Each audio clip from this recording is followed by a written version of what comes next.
So, we all thought the hard part was over.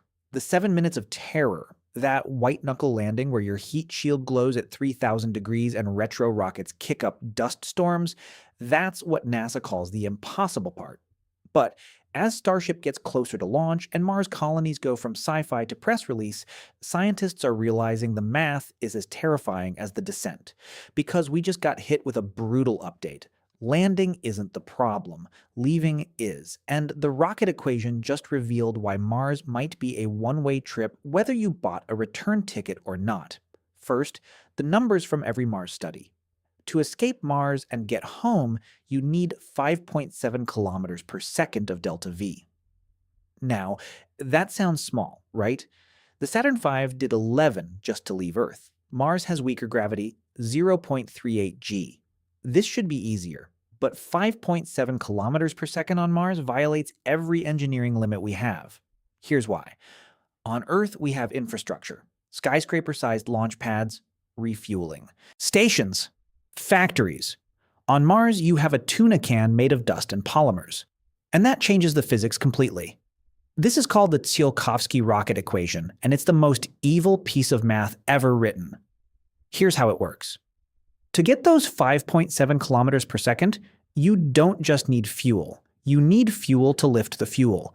Then fuel to lift that fuel. It's exponential. Like a credit card with 500% interest, every kilogram you add requires 10 more kilograms to push it. Just like a Ponzi scheme collapses under its own weight, the rocket equation collapses Mars missions. To launch a 4-person capsule home requires 40 tons of methane and oxygen. That's a semi-truck of fuel.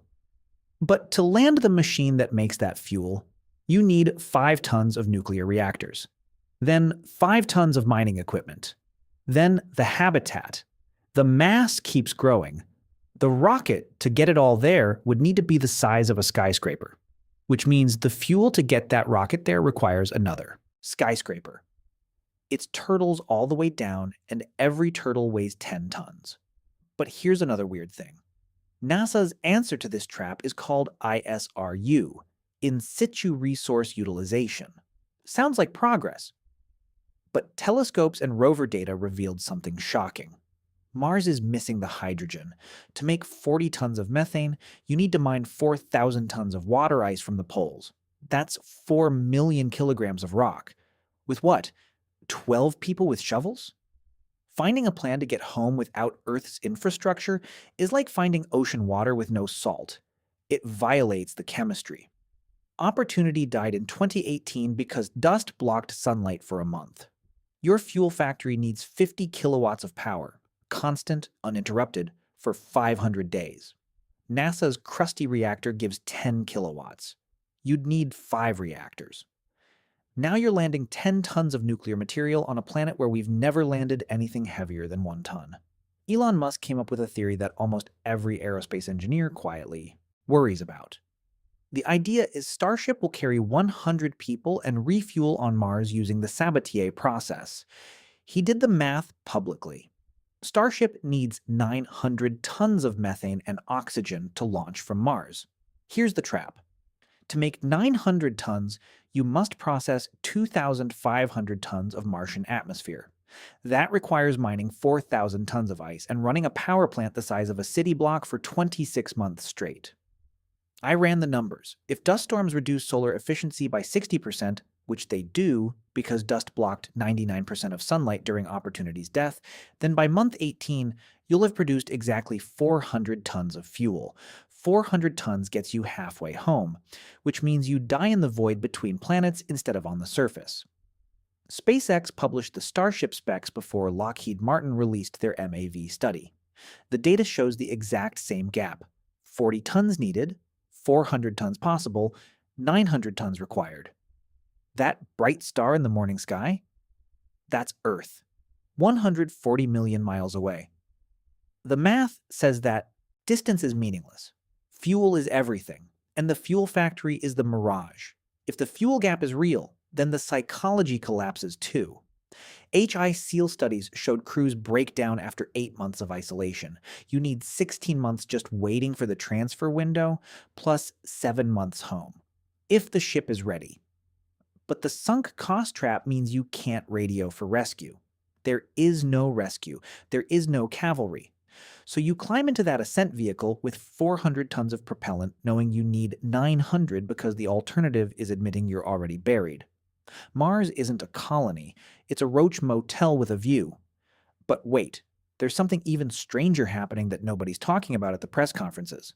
See, we keep hearing about sustainable colonies and self-sufficient cities and backup for humanity. But the new telescope data, actual thermal imaging from orbit, shows something that breaks the entire narrative.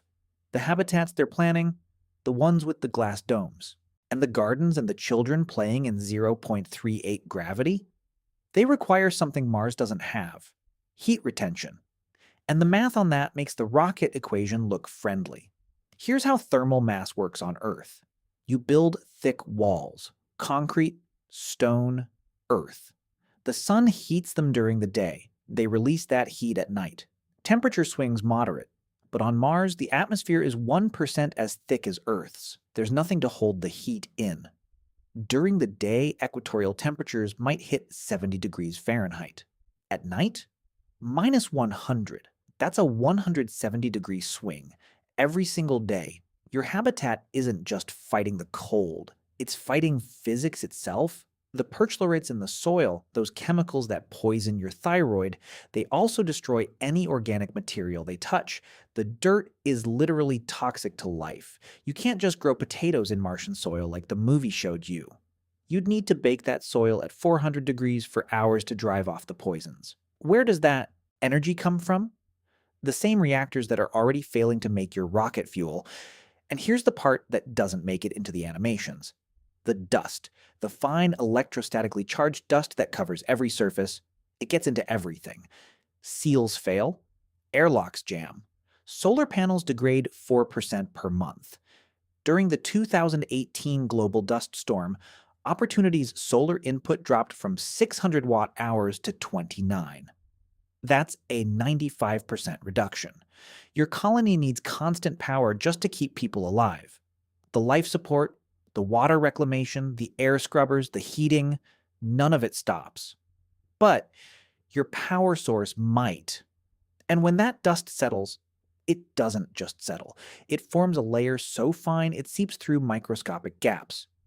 The Apollo astronauts tracked moon dust into their lander and reported it smelled like gunpowder and caused respiratory issues for days. Mars dust is finer, sharper, more toxic. And there's no shower waiting for you at the end of the EVA. Water is too precious. You wipe yourself with wet towels and track that dust into your sleeping quarters, into your food, into your lungs. The radiation is the background noise everyone accepts.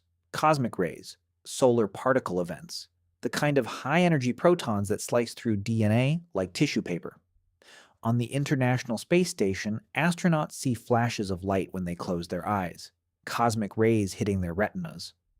On Mars, there's no magnetic field, no atmosphere to speak of. Just you and the void, separated by a few millimeters of aluminum and polymer. The cancer risk isn't a maybe. It's a when. And it's not just cancer. The cardiovascular damage, the cognitive decline, the immune system suppression. NASA's own twin study showed Scott Kelly's telomeres shortened dramatically in space. He came back older at the cellular level. Mars is worse, much worse, because at least Kelly could come back.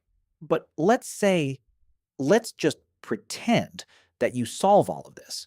You land the fuel factory, you land the reactors, you land the Starship, you solve the dust problem, the radiation problem, the psychological problem.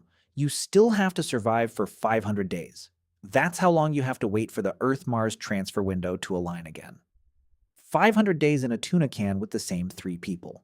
500 days of recycled water that tastes like metal because it's been through your kidneys and your crewmates' kidneys and the filtration system that never quite gets the last of the urea out. 500 days of freeze-dried food. 500 days of exercise protocols that take 2 hours every day just to slow down the muscle atrophy, knowing that even if the ship is ready, you might be too weak to climb the ladder when it's time to leave. High seal studies. The Mars isolation studies.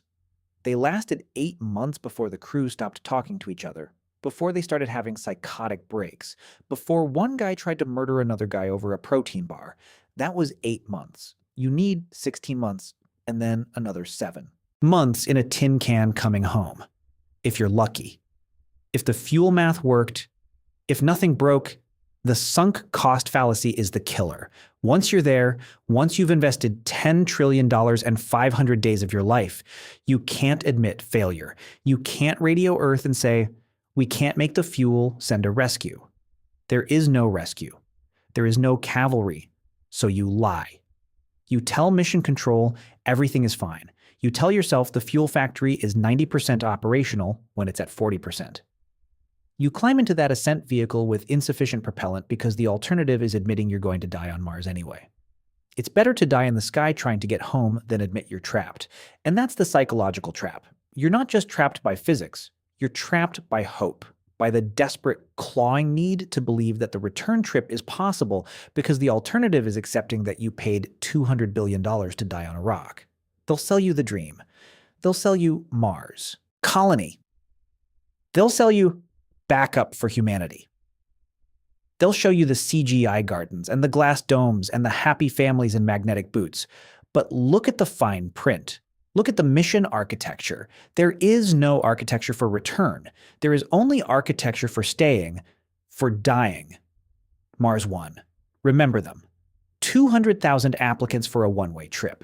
Bankruptcy in 2019. They were honest, at least. They knew it was suicide. The modern Mars colonists think they're pioneers. They're not. They're inmates. You want to go to Mars? Fine. Go. Plant your flag. Take your selfie. But when you turn around to come home, there won't be a ship.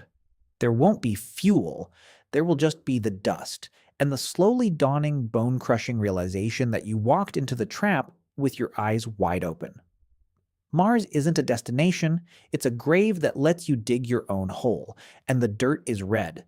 But here's where it gets even darker.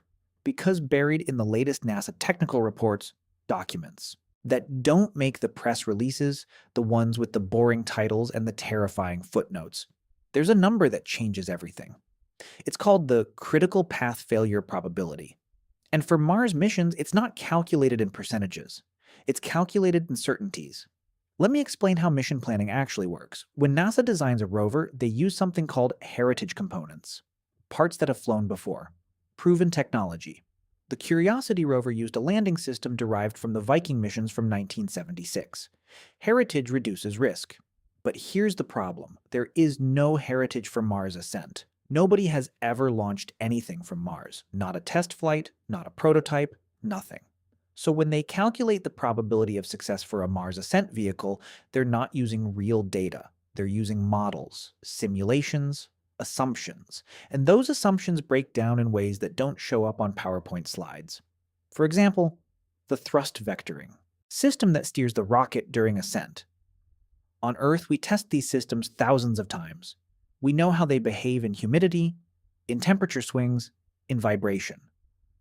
On Mars, the hydraulic fluid might freeze. The seals might leak in the low pressure. The dust might jam the gimbal actuators. And you can't test it until you're there. The Mars Sample Return mission, NASA's actual plan to bring back rock samples, is already years behind schedule and billions over budget. And that's for a tiny rocket, barely the size of a person, carrying a few grams of rocks. The human-scale version? It doesn't exist on any drawing board that connects to reality. Lockheed Martin proposed a concept in 2015. It required 31 metric tons of propellant. To land that much mass on Mars, you need a heat shield 15 meters across. The largest heat shield ever flown was 4.5 meters, Orion. And Orion was for Earth re-entry, not Mars landing. So you see the recursion. To solve the ascent problem, you need mass. To land that mass, you need technology that doesn't exist. To develop that technology, you need test flights. To test on Mars, you need to go to Mars. To come back from Mars, you need the ascent vehicle. It's a loop with no entry point, a problem that consumes its own solution. But let's talk about the Starship plan specifically, because this is where the marketing hits the math. Elon Musk's proposal is elegant in its audacity. Starship lands on Mars. Starship refuels using Martian resources. Starship launches back to Earth. Simple, except for the 900 tons of propellant and the infrastructure to make it, and the timeline. The Sabatier reaction, the chemical process that converts CO2 and hydrogen into methane and water, requires precise conditions, temperature control, catalyst maintenance, continuous operation. On Earth, chemical plants have crews of hundreds, maintenance teams, spare parts warehouses. On Mars, you have 12 people, maybe 20, and every hour spent fixing the fuel factory is an hour not spent on survival, not spent on science, not spent on the psychological maintenance of a crew that's watching their return window slip away one broken valve at a time. And the hydrogen. We keep coming back to the hydrogen. Mars has water ice, yes, at the poles, in permafrost, locked in hydrated minerals, but extracting it requires heat, mining, transportation. The water ice at the Phoenix landing site was buried centimeters deep. The ice you need for 900 tons of fuel? It's buried meters deep, tens of meters. You need drilling equipment, excavators, rovers to transport the ice back to the processing plant. Each piece of equipment has mass. Each has failure modes. And when the drill bit breaks, when the excavator throws a track, when the rover gets stuck in sand finer than talcum powder, you don't call a mechanic. You become the mechanic in a spacesuit with a limited oxygen supply. While the clock ticks toward the transfer window that won't wait, the 2018 dust storm that killed Opportunity lasted for months. Global coverage. Temperature drops of 30 degrees Celsius. And that was just a rover, a machine. Imagine that storm hitting your fuel factory. Your solar panels, if you're using solar, drop to near zero output. Your reactors, if you're using nuclear, need cooling. Radiators. And radiators don't work well in dust storms. The dust settles on the fins, insulates them, traps heat, your reactor scrams, your fuel production stops, and the storm lasts for 60 days. 90 days. Long enough to miss your window. But here's the update that just came in. The new climate modeling from the Mars Reconnaissance Orbiter shows these storms are getting worse, not better. The pattern is shifting, more frequent, more intense. The old assumptions, based on Viking data from the 1970s, don't hold. And every mission plan, every ISRU calculation, every optimistic timeline from SpaceX or NASA or the Chinese National Space Administration, they're all built on those old assumptions. The atmosphere is thinner than we thought. The dust is more electrostatically active. The seasonal patterns are less predictable. It's not just that Mars is hostile, it's that Mars is getting more hostile the longer we study it. And yet, the applications keep coming. Mars 1 had 200,000. The newer programs don't publish numbers, but the interest hasn't dropped. The dream persists. Why? Because the narrative is controlled. Because we see the animations. The beautiful, impossible animations where Starship touches down on a red plane under a purple sunset, and astronauts in sleek suits plant flags and wave at cameras, and the Earth hangs in the sky like a blue marble. We don't see the calculations. We don't see the 900 tons. We don't see the 400 tons. We don't see the halfway point between planets where a ship runs out of fuel and the crew has hours to live, knowing that Earth is close enough to see but too far to reach. The comparison to the Apollo program is inevitable and wrong. Apollo had heritage. Gemini tested the systems. Mercury proved humans could survive launch and re-entry. The lunar module was tested in Earth orbit. The ascent engine was fired in space. Every component was validated before the mission. Mars has none of this. We're proposing to test the most critical phase, the ascent, on the actual mission, with actual humans in an environment where failure means death and success requires perfect execution of untested systems for 26 months straight. And the cost. The Apollo program cost $25 billion in 1960s dollars. Roughly $200 billion today. Mars? Estimates range from $500 billion to $2 trillion. For a single mission, a single crew. And if that crew dies, if the fuel factory fails, if the ascent vehicle crashes, if the dust storm lasts too long, that's the end of the program. Not because we couldn't afford another try, but because the political will evaporates, because the public sees corpses instead of heroes. Because the math that killed them becomes undeniable. This is the trap within the trap. The mission is too big to fail, so it must succeed. But it's too big to succeed with any realistic probability, so it must be oversold. The overselling creates public support. The public support creates funding. The funding creates pressure to launch. The pressure to launch creates schedule compression. The schedule compression creates technical risk. The technical risk creates the conditions for failure. The failure ends the program. The loop completes. But wait, there's one more layer. The biological layer. The one that doesn't care about rockets or fuel or dust storms. The one that cares about time. Human bodies evolved for Earth. For 1G, for magnetic fields, for atmospheres thick enough to stop radiation, for food that grows in soil, for water that falls from the sky. Take a body to Mars, and the clock starts. Bone loss, 1 to 2% per month. Muscle atrophy, similar. Cardiovascular, deconditioning, measurable in weeks.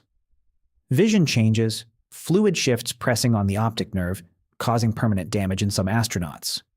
Immune suppression, T-cell function drops, wound healing slows.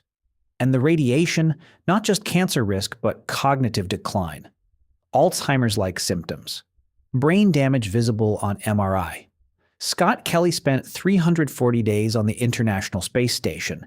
He came back changed. Shorter telomeres, his cells aged faster, DNA damage, vision problems, bone density loss that took months to partially reverse. And the ISS has radiation shielding equivalent to Earth's atmosphere at 30,000 feet. Mars has none. The surface radiation is 24 microsieverts per hour. That's 210 millisieverts per year. The career limit for NASA astronauts is 1,000 millisieverts. A single Mars mission, 500-day surface, 7 months transit each way, delivers 1,200 millisieverts, minimum. More if there's a solar storm, more if the habitat shielding fails, more if you spend time outside. So, you're over your career limit before you even start the return trip. The cancer risk isn't decades away. It's immediate. And it's not just you. It's your children if you have them after the mission. The genetic damage doesn't stop at your skin. It reaches your gametes, your DNA. The future you were supposed to build on Mars, those children playing in 0.38 gravity, carry your radiation damage. The dream becomes the damage. But let's say you accept this. You volunteer. You sign the waivers. You understand that Mars is probably a one-way trip and you go anyway. You're a hero, a pioneer, the first of many. Who's the second? The infrastructure problem doesn't solve itself with one mission. One Starship full of equipment doesn't create a colony. It creates a beachhead, a fragile, dependent outpost that needs constant resupply from Earth. Every 2 years when the transfer window opens, another ship, more equipment, more food, more spare parts, more people, for decades, until, somehow, the outpost becomes self-sufficient. Until the fuel factory works, until the greenhouses produce enough calories, until the population is large enough to maintain genetic diversity, until the industrial base exists to manufacture the things that currently have to come from Earth. How long? The International Space Station has been continuously occupied since 2000. 25 years, hundreds of billions of dollars, thousands of supply missions. And it's not self-sufficient. It can't even produce its own water efficiently. Mars is harder, much harder.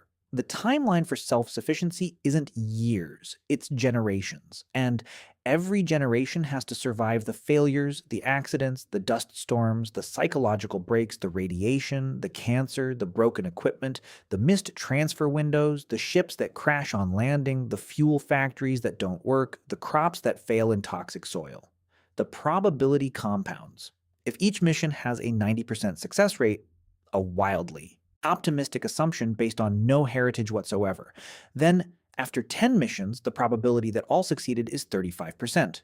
After 20 missions, 12%. After 30 missions, 4%. And you need hundreds of missions, thousands, to build a colony, to create the infrastructure that makes the return trip possible. The math says you don't get there. The math says the failures accumulate faster than the successes. The math says Mars wins. But the animations keep playing. The press releases keep coming. The applications keep being accepted. Because the alternative, admitting that Mars is a trap, that the rocket equation is a wall we can't climb, that the dream is a lie, requires accepting something harder than physics.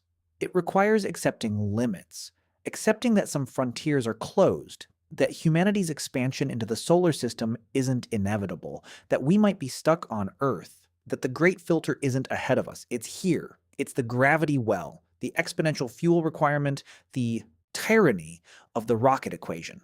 And that's the darkest update of all. Not that Mars is hard, not that Mars is dangerous, not that Mars is probably a one-way trip, but that we knew. We always knew. The physicists knew. The engineers knew. The mission planners knew. Tsiolkovsky knew when he wrote his equation in 1903. The math hasn't changed. The physics hasn't changed. Only the marketing has changed. Only the willingness to look away from the numbers has changed. So here we are. Starship on the launch pad. Mars in the crosshairs. 200,000 people ready to volunteer. And the equation waiting. Patient. Immutable. 4.1 kilometers per second to orbit. 5.7 to escape. 900 tons of fuel. 400 tons possible. 500 days of waiting. 8 months to psychological break. 1,200 millisieverts of radiation. 170 degrees of temperature swing. 1% atmosphere, 0.38 gravity, infinite dust, 0 rescue. You can check in, but you can never check out. Mars One went bankrupt in 2019. They were honest about the suicide mission. The modern programs aren't. They sell hope. They sell futures. They sell the dream of backup humanity, of multiplanetary species, of insurance against asteroid strikes and nuclear war and climate collapse. But insurance that kills the insured isn't insurance. It's fraud. And the fine print, the real fine print, the one written in delta V and kilowatts and millisieverts, says you die on Mars. Not might, not probably. Mathematically, structurally, inevitably. Unless something changes. Unless the physics changes. Unless we find a way around the rocket equation. Unless we build space elevators or nuclear pulse propulsion or antimatter drives or generation ships that don't require Mars at all. Unless we solve the problems on Earth that make Mars look appealing. Unless we accept that the dream was premature. That the technology isn't ready. That the math doesn't work. That the colony is a grave. But that's not the story we tell. That's not the animation we watch. That's not the future we sell to the applicants and the investors and the public. We sell the flag, the footprint, the selfie on another world. We sell the beginning, not the end. We sell the arrival, not the trap. We sell the hope, not the equation. And the equation waits. So if you watched to the end, tell me, would you still go knowing the return ticket is math fiction? Drop your theories below. Also, smash that like and subscribe. Have a blessed day.